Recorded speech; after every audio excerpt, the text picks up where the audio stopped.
चोखा सावता यांना समाधिस्थ किंवा समाधी घेऊन नामदेवरायांनी आपण ज्ञानोबा माऊलींनी दिलेली भागवत धर्माची पताका ही अखंड महाराष्ट्रामध्ये जावं, पोचवावं आणि त्या ठिकाणी जाऊन प्रत्येक ठिकाणी लोकांच्या मध्ये असणारी सांसारिक वृत्ती, दैन्य, दुःख जे आहे त्याची निवृत्तीसाठी पारमार्थासारखा अतिशय सोपा मार्ग आहे. तो सोपा मार्ग भगवत चिंतनाने आणि भगवंताच्या नामानं पूर्ण करावा, याच्यासाठी नामदेवांचं सतत कीर्तन चाललेलं असायचं, ध्यास एकच असायचा. आज नामदेवांची घरची परिस्थिती अत्यंत उत्तम चाललेली होती, कारण 4 मुलं कमवती होती, त्यांना सुनांचं साथ होती, राजाई आनंदात होती आणि त्याचबरोबर जनाचं नेहमीप्रमाणे ठरलेलं असायचं की त्या दासी जनी असा शब्द वापरत असताना त्या कुटुंबाचं दास्यत्व तिनं पत्करलेलं होतं. त्याच्यामुळं ती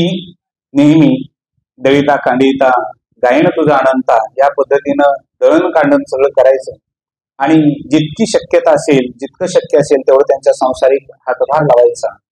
नामदेवांचं आता घराकडे येणं कधीतरीच ठरलेलं असायचं की बाहेर जाणं आणि फक्त बाहेर जाणं.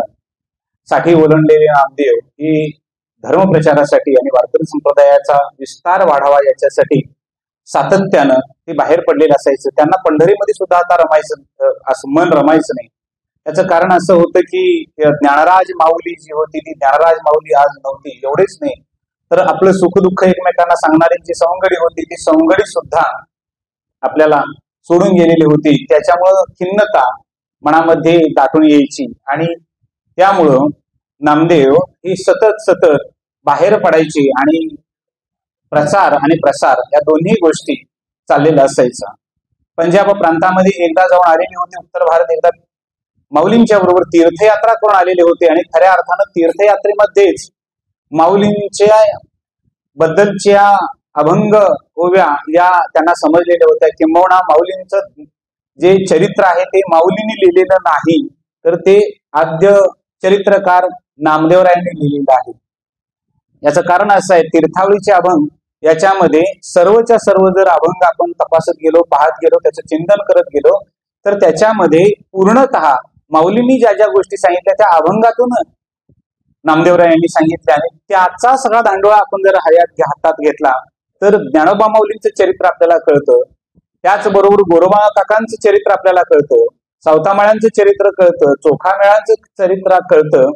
कारण ही सगळी जी भूमिका आहे ती नामदेवांनी एकट्याने चरित्र मालिकेतून त्याला आदी अभंग, तीर्थावळीचे अभंग, आत्मनिवेदनाचे अभंग अशा अभंगाचे प्रकार त्या गाथ्यामध्ये नामदेवरायांच्या आपल्याला दिसतात. त्याच्यामध्ये काही गुरु अनुभूतीच्या आधी देवाचं भव्यत्व दिव्यत्व कळल्यानंतर, गुरु अनुभूती नंतर आणि तीर्थावळीमध्ये तीर्थयात्रा करत असताना एवढंच नाही तर ज्या संतांच्याकडे जावं त्या संतांनी आपली कैफियत सांगावी आणि त्यावेळेला नामदेवांनी ते आपण शब्दबद्ध करावं किंवा अभंग रूपानं सांगावं ते लिहून ठेवलं गेलं. आणि तोच आधार म्हणून वारकरी संप्रदायाचे आद्य चरित्रकार असा जर प्रश्न विचारला तर त्याचं उत्तर आहे संत नामदेव. यांच्या पलीकडे आपल्याला नावच घेता येणार नाही. आणि त्याच्यातही ज्या संतांनी सोबतील असताना, ज्या संतांनी सख्यत्व जुळलेलं आहे, ज्या संतांनी एकत्र राहिलेले आहेत त्यांनी लिहिलेली अभंग रचना ती चरित्रात्मक जरी असली तरी ती सत्य आहे. कारण काल्पनिकता त्याच्यामध्ये कोणतीही नाही, कारण साहचर्य हा गुणधर्म त्याच्यामध्ये आहे. एकमेकाला भेटणं, बोलणं, हितगुज करणं आणि ते वस्तुस्थितीनं मांडणं हे हा नामदेवांचा स्वभाव होता. आज नामदेवांनी असं ठरवलं की काही नाही, आज आपण पुन्हा उत्तर भारताकडे जायचं. आता मजल दर मजल करत जायचं. आता पूर्वीच्या काळी वाहनांची सोय नसायची, परंतु एक प्रेमळ स्वभाव, भगवत भक्तीचा प्रचार आणि प्रसार, माऊलींनी सांगितलेला ज्ञानाचा दीप प्रत्येक ठिकाणी जावं आणि एक निष्काम सेवा, निष्काम उपासना नेमकं काय असतं आणि निष्कामतेचं फल काय मिळतं या सगळ्या गोष्टी नामदेवराय स्वतः लोकांच्या पर्यंत पोहोचवत होते. आणि जाण्यासाठी त्यांनी राजाईकडे परवानगी मागितली. लक्षात घ्या, आपल्याकडे एक फार महत्वाचा हा गाभा चरित्रामध्ये मिळतो की ग्रहस्थाश्रमी जोपर्यंत आपण आहोत तसंच 4 आश्रमामधलं वेगवेगळं फळ आहे, 4 आश्रमामध्ये वर्तणूक वेगवेगळे आहे आणि वागणं सुद्धा वेगळं आहे. ब्रह्मचर्य आश्रम ज्यावेळेस जोपर्यंत आपल्याकडे असतो म्हणजे जोपर्यंत आपण विद्याभ्यास करत असतो, शिक्षण घेत असतो, आपण गृहस्थ आश्रमामध्ये प्रवेश केलेला नसतो, मग तो मुलगा असो किंवा मुलगी असो, त्यांनी आपल्या घरातील आई वडिलांची परवानगी घेतल्याशिवाय जायचं नाही. हा एक नियम आहे. जर तो गुरुकुलामध्ये असेल तर गुरुकुलामध्ये गुरूंची आज्ञा घेतल्याशिवाय त्यानं आश्रम सोडायचा नाही. हा ब्रह्मचर्य व्रत आहे. आज सुद्धा हे गरजेचं आहे. आमच्या मुलांना मुलींना माहिती नाही हे ब्रह्मचर्य आश्रम म्हणजे काय असतो. ब्रह्मचर्य आश्रमे घोकावी अक्षरे. लक्षात घ्या, वय वर्ष जरी आपण 60 ठरवली तर त्या वय वर्ष 60 मध्ये पहिली 20 वर्ष फक्त आणि फक्त ब्रह्मचर्य आश्रमाचे असतात. वय वर्ष मी किती ठरवतोय? 60 ठरवतोय, कारण 60च्या पुढचं जे बोनस आयुष्य त्याला संन्यास आश्रम म्हणू आपण, म्हणजे 80 वर्षापर्यंत. पण वय वर्ष 20 पर्यंत त्यानं फक्त अभ्यास केला पाहिजे, चिंतन केलं पाहिजे, संशोधन केलं पाहिजे. कारण वयाच्या 20 पर्यंत ज्यांनी उत्तम प्रकारचं चिंतन केलं ते वयाच्या शेवटच्या टप्प्यापर्यंत अत्यंत चांगले जगलेले आहेत, वागलेले आहेत, एक आदर्शवत जीवन जगत आहेत. कारण ब्रह्मचर्य आश्रमामध्ये जो उत्तम जगतो तो संसार आश्रमामध्ये, ज्याला आपण गृहस्थ आश्रम म्हणतो, वानप्रस्थामध्ये आणि शेवटचा टप्पा संन्यास आश्रमामध्ये सुद्धा तो उत्तम असतो. लक्षात घ्या, कारण लहानपणी वाचन केलं ते वाचन चिंतनामध्ये असावं आणि ते मननामध्ये यावं. कारण वाचनम ज्ञानदम बाल्य तारुण्यशील रक्षकम वार्धक्य दुःख हरणम वाचनम सदहित ग्रंथ हितावहम. हा एक सिद्धांत फार मोठा आहे. बालपणी वाचावं, का वाचावं असा प्रश्न निर्माण व्हावा. लहानपणी का वाचायचं याला ब्रह्मचर्य म्हणतात. का वाचावं तर ते ज्ञान वाढवतं. तारुण्यशील रक्षकम, तरुणपणामध्ये वाचायचं. का वाचायचं तर ते चारित्र्याचं रक्षण करतं. वृद्धापकाळ आला तरी त्यावेळेला वाचावं. का वाचावं तर दुःख हरणम, दुःखाचं हरण करायला जगात कुठलंही औषध नाही, फक्त वाचन म्हातारपणी उपयोगी पडतं. पण ते तरुणपणी आणि लहानपणी वाचला असेल तर म्हातारपणी वाचायला आवड निर्माण होते. नाहीतर अनेक वेळेला ग्रंथ बांधून ठेवलेले असतात, ते उघडायची सुद्धा इच्छा होत नाही. ध्यानात घ्या, हे का करावं? लहानपणापासून करावं. म्हणून संदर्भ मी आपल्याला फक्त देतो आहे की मुलांनी घरातून बाहेर पडत असताना, मुलींनी घरातून बाहेर पडत असताना आई वडील आजी आजोबा घरात जे असतील त्यांना सांगितल्याशिवाय आपण घरातून बाहेर जायचं नाही. आई मी जाते पेपरला जाते, आई मी शाळेला जाते, आई मी दुकानला जाते किंवा जातो, या पद्धतीनं मुलींनी सांगावं, मुलांनी सांगावं. कारण परवानगीशिवाय घरातून बाहेर जायचं नाही. हे ब्रह्मचर्य असतं. गृहस्थ आश्रमामध्ये लग्न झाल्यानंतर मुलग्यानं म्हणजे पुरुषानं पत्नीची परवानगी घेतल्याशिवाय जायचं नाही आणि पत्नीनं पतीची परवानगी घेतल्याशिवाय जायचं नाही. आता या प्रश्नाचं उत्तर विचारू का सगळ्यांना? याचं होकारार्थी येईल का नकारार्थी येईल हे उत्तर सगळ्यांनाच माहित आहे. म्हणजे असावं की बाबा मी चाललो कार्यक्रमाला, मी प्रवचनला चाललोय, मी कीर्तनला चाललोय, मी फिरायला चाललोय, कंटाळा आलाय, चाललोय फिरायला, असं काहीतरी सांगावं. आणि मग आता मोबाईल आलाय, कशाला सांगायला पाहिजे, कुठे गेलं ते लगेच सापडतात. अशा पद्धतीची भूमिका ही आमची संस्कारातून बाहेर काढायला लागलेली आहे. पिढी संस्कारातून बाहेर पडायला लागलेली आहे. लक्षात घ्या. त्याच्यामुळं मुलगी पेपरला गेली की घरलाच येत नाही, गेली गायब झाली. कारण ती पेपरला गेलोय म्हणून सांगूनच जात नाही. लक्षात घ्या, हे हा विनोदाचा जरी भाग तुम्हाला वाटत असला तरी याच्यात फार मोठं तथ्य आहे. लक्षात घ्या, मुलगा असू दे मुलगी असू दे, जोपर्यंत लग्न होत नाही तोपर्यंत आई वडिलांना विचारल्याशिवाय त्यांनी घरातून बाहेर जायचं नाही. काय करायला चाललोय याचे विचारायचं, कारण इथं ब्रह्मचर्य आश्रम. वानप्रस्थामध्ये गृहस्थ आश्रमामध्ये विचारायचं. नामदेवरायांची 61 ओलांडून गेलेले नामदेवराय सुद्धा राजायला विचारतायत. हा मुद्दा मला सांगायचा आहे. कुठले असते आणि सरळ गेले असते काय हरकत नव्हती. मी माझ्या घरातलं उदाहरण देतो. लक्षात घ्या की सद्गुरू तळाशीकर महाराज, माझे बाबा ज्या वेळेला कीर्तनासाठी सायकल बाहेर काढायचे त्यावेळेला, आम्ही लहान होतो त्यावेळेला सुद्धा ते सांगायचे आईला की मी कीर्तनला अमुक गावाला चाललोय. लक्षात घ्या, 2-2 दिवस जायचं असेल तरी सांगायचे मी 2 दिवसानंतर परत येईल. ध्यानात घ्या, म्हणजे या गोष्टी आपण किती मोठे असलो तरी सुद्धा कळणं समजणं गरजेचं आहे. कारण त्याच्यामुळं घरामध्ये 10 काय संकल्पना आहे तर त्याच्यामध्ये एक आपुलकी, प्रेम, जिव्हाळा वाढत असतो. नामदेवरायांनी राजाला विचारलं आणि राजाईनं होकारही दिला. लक्षात घ्या, आता होकार दिल्यानंतर नामदेवरायांनी काही मंडळी येतील त्यांना विचारलं पण बरेच जण म्हणत होते की आता तुमचं येणं परत कधी होणार आहे किंवा येणं होणार आहे का नाही होणार आहे कुणास ठाऊक. कारण पूर्वीच्या काळी तीर्थयात्रा गेलेली माणसं परत येत नसायची आणि विशेष करून काशीला जायचं असेल तर गावातली लोक प्रेताच्या पाठीमानं जशी जातात पूर्वीचा काळ, आता नाही, प्रेताच्या पाठीमानं जसे हुंदके देत रडत रडत जातात तसं वेशीपर्यंत त्या काशीला जाणाऱ्या माणसाला घालवायला जायचं, कारण तो परत येईल याची शाश्वती नाही. ध्यानात घ्या, म्हणजे तो काशीपर्यंत पोहोचलाय काय परत येताना गेला कुठं काहीच कळायचं नाही. त्याच्यामुळे हा संदर्भ होता, परंतु आज तसं काही दिसत नाही आपल्याला. लक्षात घ्या, नामदेवरायांनी सांगितलं, सगळ्यांची रजा घेतली आणि राजाईला निरोप देऊन नामदेवराय पंढरपूर त्यांनी सोडलं. देवाला सुद्धा त्यांनी सांगत होते की मी तुझ्या कामापेक्षा तुझं नाम आणि ज्ञानोबा माऊलीने दिलेलं काम या दोन गोष्टी मी पूर्ण करण्यासाठी चाललो. डोक्यामध्ये एकच हेतू होता, ज्ञानोबा माऊलीने दिलेलं काम आपण पूर्ण करायचंय. भगवंताचं नाम प्रत्येकाच्या अंतःकरणामध्ये रुजवायचं आहे. ज्ञान भक्ती ही सगळ्यांच्या जवळ रुजवायची होती, भक्ती मार्गाला लावायचं होतं आणि अराजकतेपासून लोकांना थोडस दूर ठेवायचं होतं. हाच एक संकल्प, याला सत्य संकल्प म्हणतात. हा सत्य संकल्प घेऊन नामदेवराय पंढरपूर सोडते झाले. मजल दर मजल करत महाराष्ट्रही सोडला आणि महाराष्ट्र सोडून पुढचा प्रांत पादाक्रांत करत असताना मग मात्र हळूहळू मजल दर मजल करत नामदेवराय पुढे पुढे चालले.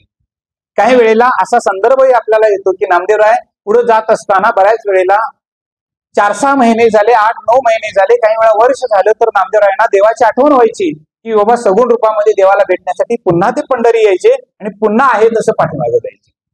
परंतु एकच त्यांचं ध्येय ठरलेलं होतं की पुन्हा पुढे जाणे, पुन्हा पुढे जाणे. आणि मग उत्तर भारतासारखाच भाग माऊलीने का निवडला असावा हा प्रश्न निर्माण मनामध्ये व्हावा आणि भागवत धर्माची पताका तिथपर्यंत नेऊन पोहोचवण्याचा उद्देश मनामध्ये घेऊन नामदेवराय पुन्हा जायचे, पुन्हा जायचे. ज्या वेळा पांडुरंगाकडे यायचे त्यावेळेला उरावरी भेट घ्यायची आणि पुन्हा परतीचा प्रवास चालवायचा. आज नामदेवांचं ठिकाण असं ठरलेलं नसायचं आणि मग आपल्याला लक्षात येईल की ज्या पूर्ण भागामध्ये म्हणजे पंजाब सारख्या प्रांतामध्ये जर तुम्ही गेला तर नामदेवरायांचे अनेक फोटो जर बघितले तर ते दाढी वाढलेली आहे, केस जटासंभार वाढलेला आहे. मग लोक म्हणतात हे कसं काय? मंडळी, एक लक्षात घ्या, जो गृहस्थ 3-3, 4-4 वर्ष घर सोडून फक्त प्रसारणासाठी आणि प्रसारासाठी बाहेर जातो, तो स्वतःच्या शरीराकडे लक्ष देत असेल का? लक्षात घ्या, आज सोहळ्यासारख्या ठिकाणी गेल्यानंतर काही नाभिक लोक मिळतात, भेटतात, नसेल तर आपलं दाढी डुईचं साहित्य सोबत असतं, आपण करतो. लक्षात घ्या, कारण आपल्याला ती सवय लागलेली असते. पण पूर्वीचा काळ होता तिथं काहीच नव्हतं, म्हणून नामदेवरांचे तिकडले सगळे फोटो जे आहेत ते सगळेच्या सगळे फोटो असे दाढी वाढलेले फोटो आहेत. पण त्यांच्या हातामध्ये चिपळ्याने विणा हा कधी त्यांनी बाजूला केला नाही. ते मजल दर मजल करत चाललेले होते आणि जात असताना पंजाब सारखा भाग पुन्हा पादाक्रांत त्यांचा चाललेला होता. आता तो जात असताना त्या ठिकाणी जावं, कीर्तन करावं आणि कीर्तनामध्ये सर्वांना अगदी मंत्रमुग्ध करावं.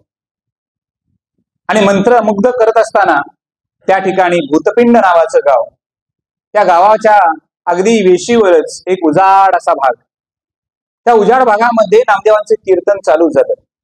नामदेव बुवा आये आहे, नामदेव बुवा आये आहे, लोक म्हणत एकमेकाला सांगत निरोप देत जमायला लागले. आता याचा अर्थ असा होता की नामदेवराय तिथं अनेक वेळा जाऊन आलेले होते. त्याच्यामुळे त्यांच्या प्रेमापोटी आणि भक्तीपोटी सर्वजण लोक जमा झाले. कीर्तन बहरात आलं आणि खऱ्या अर्थानं तेवढ्या त्या 4-5 सभोवतालच्या राज्यांमध्ये पंजाब प्रांत हा त्या काळापासून एक सुजलाम सुफलाम असणारा भाग होता. त्याच्यामुळं लुटारूंच्या टोळ्या या सतत पंजाबवर आक्रमण करायच्या. तिथला भाग, त्या भागामध्ये जायचं, तिथं लुटून आणायचं. मग ते गहू असेल, तिथलं धान्य असेल, मोहरी असेल, इतर काही गोष्टी लुटायची. ते जर मिळालंच नाही तर दागदागिने स्त्रियांची हिसकावून न्यायचे, पुरुषांचे दागदागिने हिसकावून न्यायचे आणि चोऱ्या माऱ्या करायच्या आणि टोळ्या जगायच्या. आता यावेळेला मात्र त्यांच्यामध्ये भूतपिंडीमध्ये कीर्तन चालू झालं.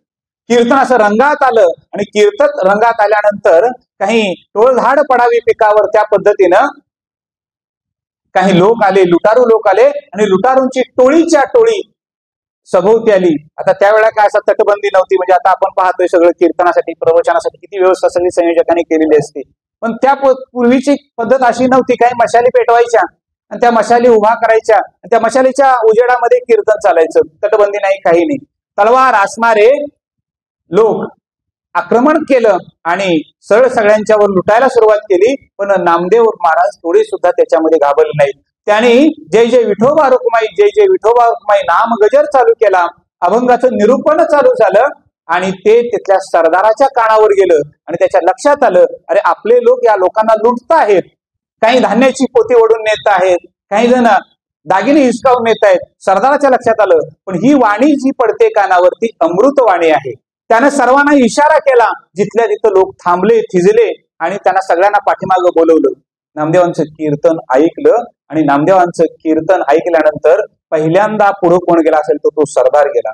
सरदार पुढे गेला म्हटल्यानंतर त्याच्या पाठीमागे असणारे सगळे लोक पट पट पट पट पट पट तलवारी हातामध्ये घेऊन गेली. सरदारांनी नामदेवांच्या चरणासमोर तलवार फेकून दिली. तशी तलवार टाकली तशी प्रत्येक जण यायचा, तलवार टाकायचा आणि बाजूने उभा राहायचा. आता नामदेवांच्या भोवतीनं कड निर्माण झालं त्या टोळीचं. आता मात्र नामदेवांच्या समोर त्या सरदारांना गुडघे टेकले, सर्वांनीच गुडघे टेकले. लोकांना अचंबित वाटलं, अरे लुटायसाठी आलेले लोक आज एवढे नतमस्तक का होतात. सर्वांनी दंडवत घातला आणि नामदेवांना एक वचन दिलं, आज के बाद हे बुरे काम नाही करेंगे. त्यांच्या लक्षात आलं की आजपासून कुठलंही हे वाईट काम आपण करायचं नाही. ही शपथ घेतली. खऱ्या अर्थानं नामदेवांना एक बळ तिथं मिळालं. लक्षात घ्या, चांगल्या माणसाला चांगलं सांगणं फार अवघड नसतं, पण वाईट माणसाला दुरुस्त करणं आणि चांगलं करणं हे अवघड काम असतं. हे संतांनी आमच्या हे केलेलं आहे. लक्षात घ्या, मद्यपी एखादा नसतो, त्याला हे वाईट आहे म्हणून सांगणं यात काय पुरुषार्थ फार मोठा नाही, पण मद्यपीला दुरुस्त करणं आणि त्याला सन्मार्गाला लावणं यात पुरुषार्थ असतो. ध्यानात घ्या. आणि हा पुरुषार्थ आमच्या संतांच्या जवळ होता. त्याच्यामुळं त्यांनी अगदी त्या टोळीलाच आपलंसं केलेलं होतं. आता जिथं जाईल त्या ठिकाणी कीर्तनाच्या ठिकाणी प्रसाद असायचा. लक्षात घ्या, आज सुद्धा पंजाबमध्ये तुम्ही कुठेही गेला तर त्या ठिकाणी तुम्हाला कोणतंही गाव, अगदी गरीबातील गरीब गाव असं जरी घेतलं तर त्या ठिकाणी गुरुद्वारचा प्रसाद 24 तास चालू असतो. आज सुद्धा ती पद्धत आहे. लक्षात घ्या, पंक्तीच्या पंक्ती पडल्या, पण एक माता आपल्या मुलाला घेऊन नामदेवांच्या जवळ, नामदेव असे बसलेले होते, त्यांच्या जवळ आल्याने सांगितलं की तुमच्या वाणीच्या प्रसादानं लोकांच्या मध्ये बदल झाला, परंतु मी मात्र खिन्नच आहे. माताजी, आप क्यों खिन्न है, की का तुम्ही निराश आहात, असं ज्या वेळेला विचारलं त्यावेळेला त्यांनी सांगितलं की माझा एकुलता एक मुलगा आहे. पती याच्या पूर्वीच निघून गेलेला आहे. हा एकुलता एक मुलगा आहे, त्याच्या अंगावर फक्त हाडं आणि चमडे एवढेच शिल्लक राहिले. कारण काय नामदेवाने विचारलं त्यावेळेला सांगितलं की यानं अन्न ग्रहण केलं की ती आहे तसं बाहेर पडतं. त्याला पोट शूल नावाचा आजार झालेला आहे आणि त्याच्यावर अनेक वैद्य केले मी, पण कुठल्याही जडीबुटीनं त्याच्यावर उपाय निघाला नाही. कदाचित तुमच्या विठ्ठलाकडे काहीतरी त्याचा उपाय असेल. विठ्ठलाचं नाव घेतल्यानंतर नामदेवरायाने सांगितलं, हो, की माझा विठ्ठल आहेच गुण ग्राहक आणि गुणी आहे, तो गुण देणारच. मग मात्र तिनं सांगितलं, हा मुलगा मी आपल्या चरणावर अर्पण करते, कारण तसं वैद्यांनी सांगितलेलं आहे, हा फार काळ काही जगणार नाही. तेव्हा मरायचंच असेल तर तुमच्या भक्तीमध्ये मरून जाईल, किंबहुना तेवढंच पुण्य त्याच्या गाठीशी मिळेल.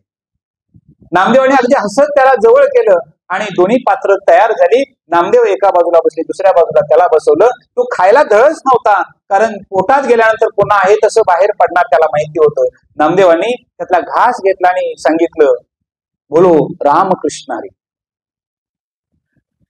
घास घेतला आणि तोंडात घातला. त्यानं पाठीमाग बोलायला लागला, रामकृष्ण हरी. तोंडातला घास पोटात गेला. दुसरा घास नामदेवाने उचलला आणि सांगितलं, बोलो रामकृष्ण हरी. याला मंत्र म्हणतात, मंत्र दीक्षा. नामदेवानी रामकृष्ण हरीची मंत्र दीक्षा त्या तरुणाला द्यायला चालू केली होती. हळूहळू हळूहळू पात्र रिकाम झालं. आई बघत होती, माणसं बघत होती. अरे हा चमत्कार म्हणायचा की काय, पण हा चमत्कार नव्हता. संतांच्या स्पर्शानं पुनीत झालेलं जे अन्न होतं ते अन्न अमृतासारखं त्याच्या पोटामध्ये जात होतं आणि विकार नाश करत होतं. संतांचा सहवास हा विकार नाश करणारा असतो. लक्षात घ्या, विकार त्याचा हळूहळू जात होता. आता मात्र तो अगदी आनंदानं नामदेवांच्या सोबतच होता. नामदेवांच्या सोबत होता, आईलाही समाधान वाटलं, ती तिथंच थांबली, परंतु नामदेवांच्या सोबत तो राहायला लागला. दिवसा दिवस मागं जात होते, पडत होते. एक गाव जावं, दुसरं गाव झालं, तिसरं गाव, असे गावोन गाव एकमेकाला पाठीमागं टाकत नामदेवराय पुढे जात होते. जाईल तिथं भजन पूजन कीर्तन व्हायचं आणि भगवंताची महती सांगत नामदेवराय पुढे झाले. आज या मुलाच्या अंगावर थोडस मास यायला चालू झालेलं होतं. तो आता नामदेवांच्या सोबतच असायचा. नामदेव जसं पुढं बोलतील तसं पाठीमागं. म्हणून त्याच्या नामदेवरायांच्या इतिहासामध्ये असा भाग आलेला आहे की नामदेवरायांची पद पाठीमागे धरण्याचं, म्हणजे आजच्या आपल्या भाषेमध्ये ध्रुवपद धरण्याचं काम हा तरुण करत होता. मग त्याला वारकरी दीक्षा दिली आणि बहोरदास म्हणून त्याचं नामकरण केलं. पूर्वीचं नाव त्याचं काढून टाकलं आणि बहोरदास हे सुंदर भक्ताचं एका नाव दिलं आणि तो एक शिष्य पंजाब मधला पहिला झाला. भूतपिंड सोडलेलं होतं, अनेक दिवस झालेले होते. आता पुढं जायचं, कीर्तन करायचं. आज एक शिष्य होता. किमान काही आपल्याला त्या प्रांतामध्ये जात असताना कुठलीही अडचण येत नव्हती, कारण आता त्या प्रांताचा एक वाटाड्या म्हणून त्यांच्या सोबत एक शिष्य होता. प्रत्येक गावामध्ये जायचं. भट्टीवाला नावाचं गाव आलं. त्या गावामध्ये त्यांनी कीर्तन सुरुवात केली. कीर्तनामध्ये बघितली तर सगळीच्या सगळी लोक निराश. त्यांच्या चेहऱ्यावर कुठल्याही प्रकारचं काही सौंदर्य दिसत नव्हतं. स्त्रिया, मुलं, बाळ, तरुण सगळेच असे अगदी कोमेजलेल्या चेहऱ्यानं सगळे होते. नामदेवरायाने समजला की कीर्तनामध्ये भजनानंदामध्ये रंगून गेल्यानंतर हा चेहरा सुद्धा उमलू शकतो, परंतु इथं काहीच याचे प्रचिती येईल नसे. कारण संसाराच्या प्रपंचाच्या तापानं तापलेले जीव आता नामदेवांचं कीर्तन ऐकून कुठेतरी समाधान होतं का, हे समाधान शोधण्यासाठी तिथं जमलेले होते. ध्यानात घ्या. आणि त्याच्यामुळं ते समाधान कुठं शोधता येईल का, बघता येईल का, याचा विचार ते सगळे करत होते. आणि ही भट्टीवालातील मंडळी सगळी, हे गावाचं नाव आहे भट्टीवाल, ही सगळी मंडळी इथं जमा झाली. कीर्तन भरायला आलं आणि कीर्तन संपल्यानंतर मात्र काही लोक, जाणते लोक, जुने लोक नामदेवांच्या भोवती मिळाले. नामदेव बसलेले होते, त्यांच्यामध्येच सगळे जमा झाले आणि नामदेवांना एक कैफियत सांगायला लागले. मी टीका कुणावरही करत नाही, लक्षात घ्या, परंतु आपण म्हणजे व्यासपीठावर असणाऱ्या मंडळींनी सामान्य माणसांच्यात मिसळल्यानंतरच सामान्य माणसाची दुःख कळतात, तोपर्यंत कळत नाही. मला तर ते अजिबात आवडत नाही. म्हणजे एखादी गादी महाराज आलेले आहेत, त्यांना कोणी भेटू नको, त्यांची तारीख घ्यायला लागते, मग त्यांच्यावर बोलायला लागते, असलं अजिबात आवडत नाही. अरे ज्ञान म्हणजे काय वेगळं आम्ही केले सांगा, काय वेगळे केले? काहीच वेगळं केलेलं नाही. सामान्य माणसाबरोबर राहणं आणि त्यांची सुख दुःख समजून घेणं हे आपलं पहिलं कर्तव्य आहे. त्याच्यावर उपाय शोधणं हे आमचं काम आहे. नामदेवरायांनी सगळ्यांच्याकडून ती सुख दुःख समजायली. सगळ्यांचा एकच सूर होता की या ठिकाणी भट्टीवाला परिसरामध्ये पाणी पिण्यासाठी नाही.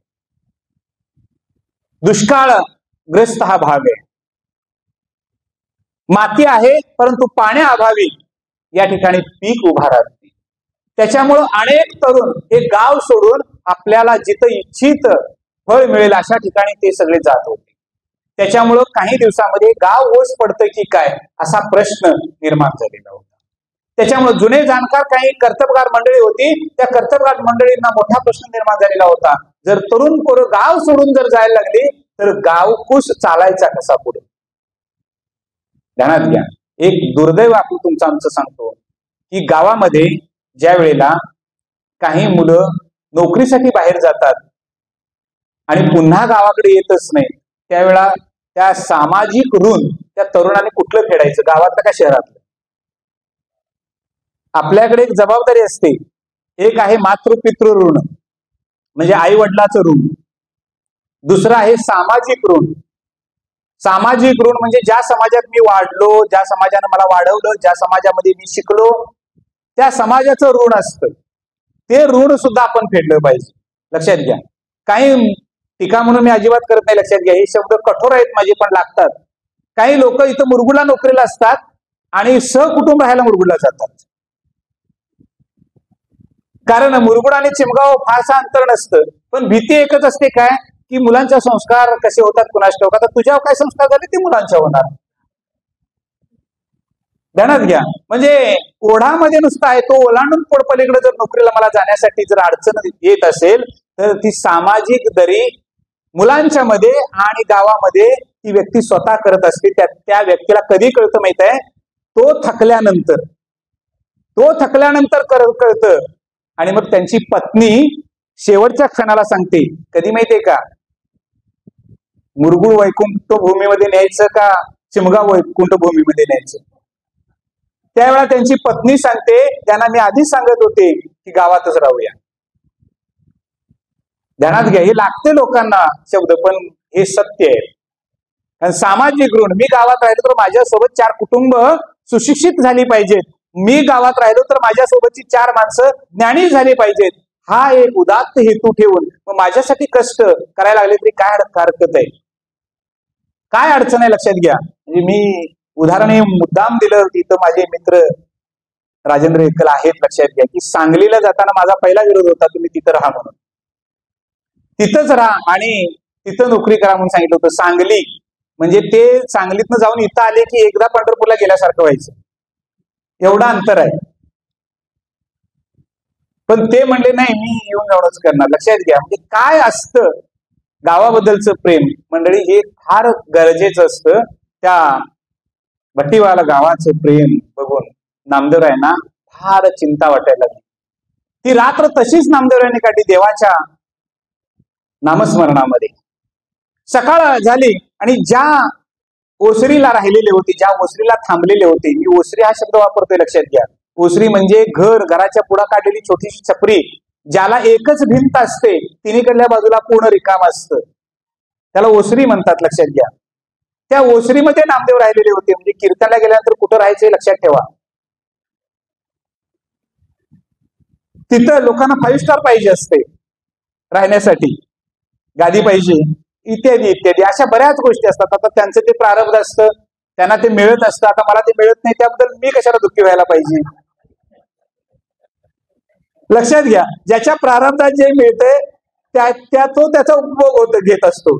आता नामदेवराय ते तिथं ओसरीवर बसलेले होते आणि सूर्य असा वर येत होता.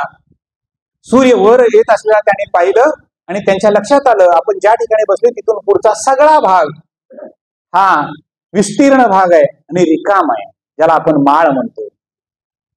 पूर्ण रिकामा माळ आहे. मग मात्र ते बाहेर आले. अरे आपण एवढंच दृश्य बघतोय का? ते बाहेर आले आणि त्यांनी चौकस दृष्टी सगळीकडे टाकली, तर गावामध्ये घरं होती तेवढीच नाही तर सगळीकडे माळच होता, कुठंच काही दिसत नव्हतं. मग मात्र त्याने सोबत असणाऱ्या आपल्या बहोरदासला विचारलं, अरे बहोर, हा माळ कुणाच आहे? चौकशी करतो. त्याने त्याच ओसरीमध्ये असणाऱ्या पाठीमागच्या बाजूला असणाऱ्या आजीबाईंना विचारलं की हा माळ कुणाचा आहे? त्यांनी सांगितलं, माळ कुणाचा आहे मला माहिती नाही, पण माझं आयुष्य इथं संपत आलं, अजूनपर्यंत याचा मालक कोणी मी बघितला नाही. मग काही 4-6 मंडळी रात्रीचं कीर्तन ऐकून भारावून गेलेली सकाळच्या वेळेला नामदेवरायांच्या जवळ भेटण्यासाठी आले. त्यांना विचारलं की हा माळ कुणाचा आहे? हा कुणाचाही माळ नाही. मग म्हणले, हा माळ जर कुणाचा नसेल तर तो माझ्या विठ्ठलाचा माळ आहे. नामदेवरायांनी लगेच संकल्प केला आणि लोकांना सांगितलं, आपल्या घरामध्ये फावडं कुदळ कोरं काय जे असेल ते घ्या आणि आपण आत्ताच मुहूर्त करायचंय, इथं आपण तलाव बांधायचंय, इथं तलाव आपल्याला खणायचा आहे. लोकांना कल्पना चांगली वाटली. लोक जमा झाले, काही तरुण मुलं पुढे आली, काही गावातील लोक आले आणि त्या लोकांनी तलाव खणायला सुरुवात केली. आता इथं रोजगार हमी योजना नव्हती, लक्षात घ्या, पण स्वतःच्या गावाचा उद्धार करण्यासाठी श्रमदान स्वतः करावं लागतं, तर गावाचा उद्धार होऊ शकतो. आज ही गोष्ट सांगून चालत नाही मंडळी, कारण माझ्या दारातला केर दुसऱ्याच्या दारात लावायला आनंद वाटत असतो, तो उचलून सुद्धा टाकायला दुःख होते. नाहीतर शेवटी गटारात टाकायचा. म्हणजे कुठं टाकायचा? गटारात टाकायचा. म्हणजे माझ्या दारात पाणी गेले की गटारानं पुढच्या दारात जाऊन तुंबलं पाहिजे. लक्षात घ्या, या सगळ्या गोष्टीचा विचार जर केला तर आपण गाव कुसामध्ये राहायला आहे का मध्ये एक शब्द आहे 3 अक्षरी, तो तुमचा तुम्ही वापरा. एवढं लक्षात ठेवा, तो आहे का तिथं आपण गाव कुसात राहायला? नाही. आपण लक्षात घ्या, कोणच नाही. कारण गावासाठी आपण काहीतरी करावं लागतं. लोक जमा झाले, नामदेवराय स्वतः पुढे झाले, पार घ्यावी कुदळ घ्यावी. आता लोक दिपाड शरीरानं असणारे, ते सगळेच्या सगळे ताकदवान लोक दगडच्या दगड काढायचे आणि बाहेर ढकलत नेऊन लावायची. तट तयार व्हायला लागला, तशीच खोली सुद्धा तलावाला व्हायला लागली. भगवंताचं नाम मात्र नामदेवरायांच्या पाठीमागं सगळ्यांचंच चाललेलं होतं. आज एकटा बहोरदास हा शिष्य नव्हता. नामदेवांच्या पाठीमागं भगवंताचं नाव घेणारे सगळेच नामदेवांचे शिष्य झालेले होते. दिवसेंदिवस दिवस मागं पडत होता. नामदेवरायांना असं वाटत होतं की आता आपण मात्र माझ्या पांडुरंगाला भेटायला गेलं पाहिजे, पण हातात घेतलेलं काम पूर्ण जितक्या लवकर होईल तेवढ्या लवकर करावं. जवळजवळ 2 संवत्सर 2 वर्ष ते काम चाललेलं होतं.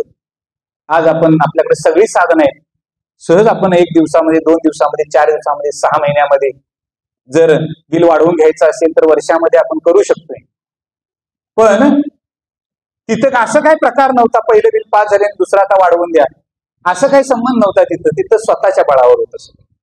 आणि त्या स्वतःच्या बळावर चाललेलं काम जवळजवळ 2 वर्ष रात्रंदिवस काम चाललेलं होतं. थकलेल्या माणसाने पाठीमागं थांबायचं आणि पुढच्या माणसाने काम करायचं. पुन्हा विश्रांती घेतली की पुन्हा त्याने काम करायचं. रात्रंदिवस हा प्रयोग सगळा चालू होता.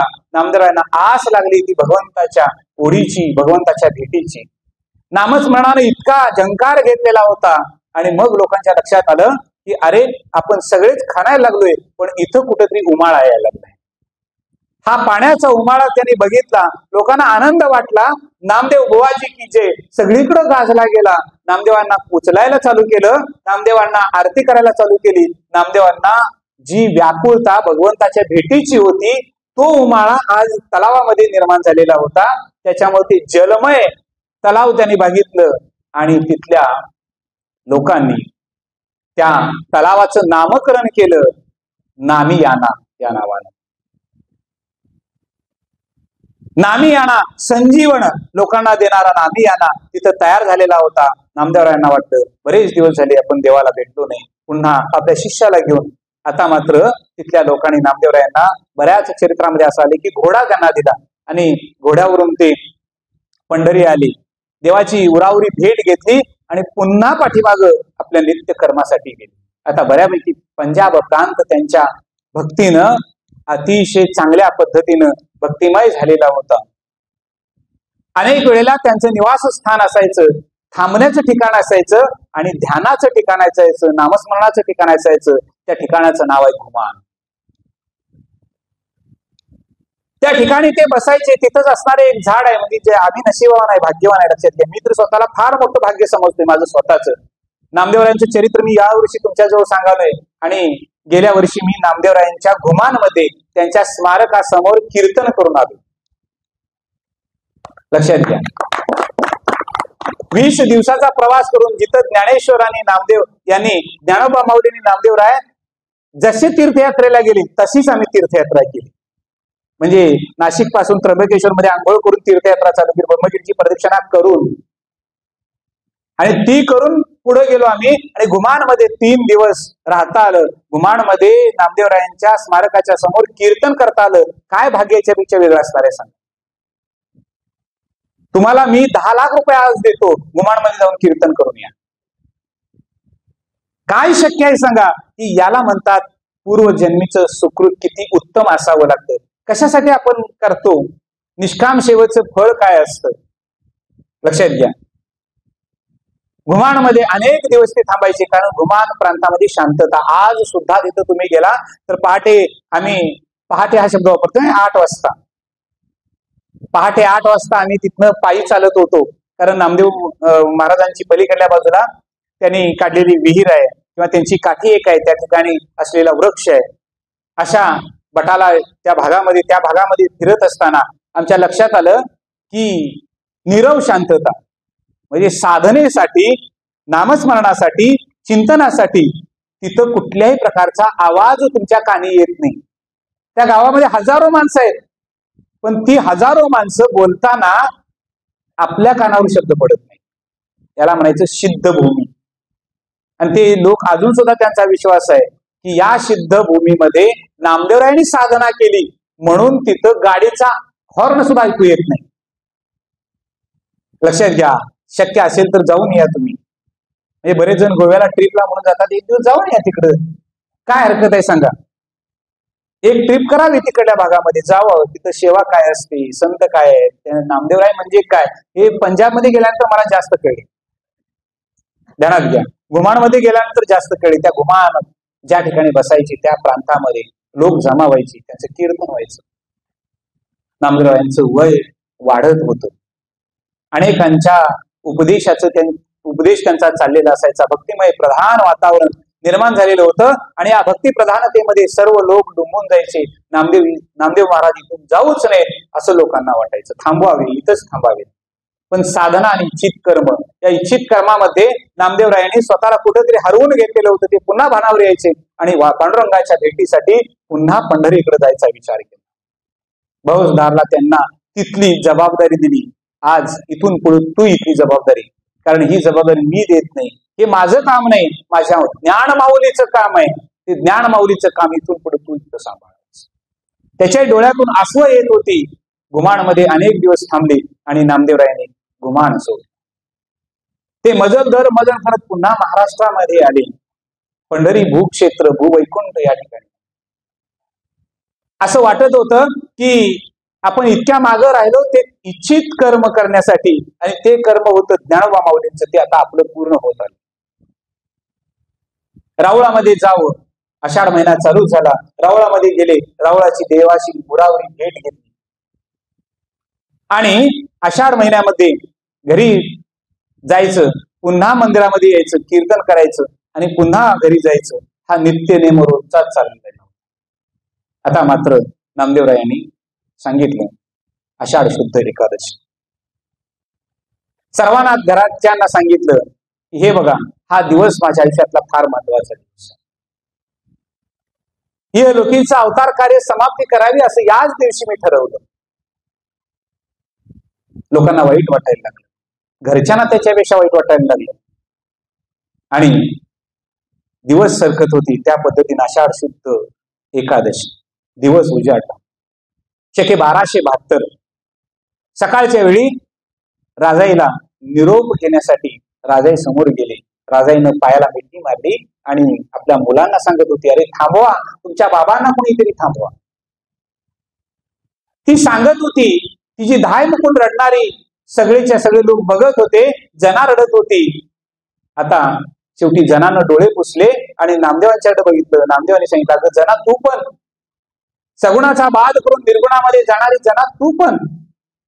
या लोकांमध्ये आल्यानंतर ज्ञानोबाने संजीवन समाधी घेतली. आपल्याला नाही घेता येणार तशी तरी चालेल, परंतु हे लोकीचं कार्य संपल्यानंतर आपण का थांबायचं, हा माऊलींचा उपदेश तुला माहित आहे ना ग.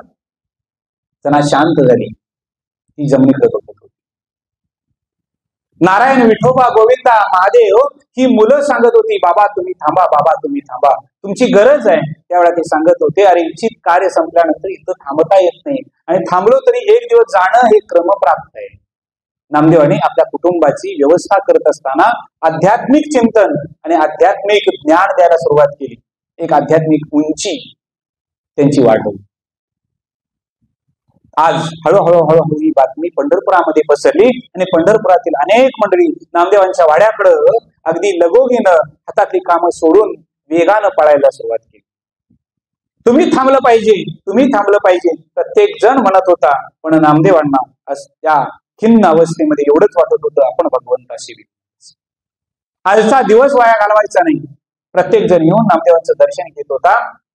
राजाई पाठीमागून येत होती. अरे कुणीतरी थांबवा, कुणीतरी थांबवा. पत्नी होती, ती यायची पुढं आणि सांगायची, परंतु नामदेवांचा पाय पाठीमागे पडत नव्हता. ते पुढं पुढं चालले. रावळामध्ये नामदेव गेले, देवाशी उरावरी भेट घेतली.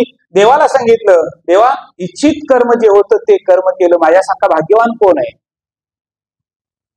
या हातानं तुला भरवलं, तुझं सगुण रूप कळालं आणि गुरुरायांच्या उपदेशानं मला निर्गुण सुद्धा कळला असतो. जीव ब्रह्म एक एव हा सिद्धांत मला कळला.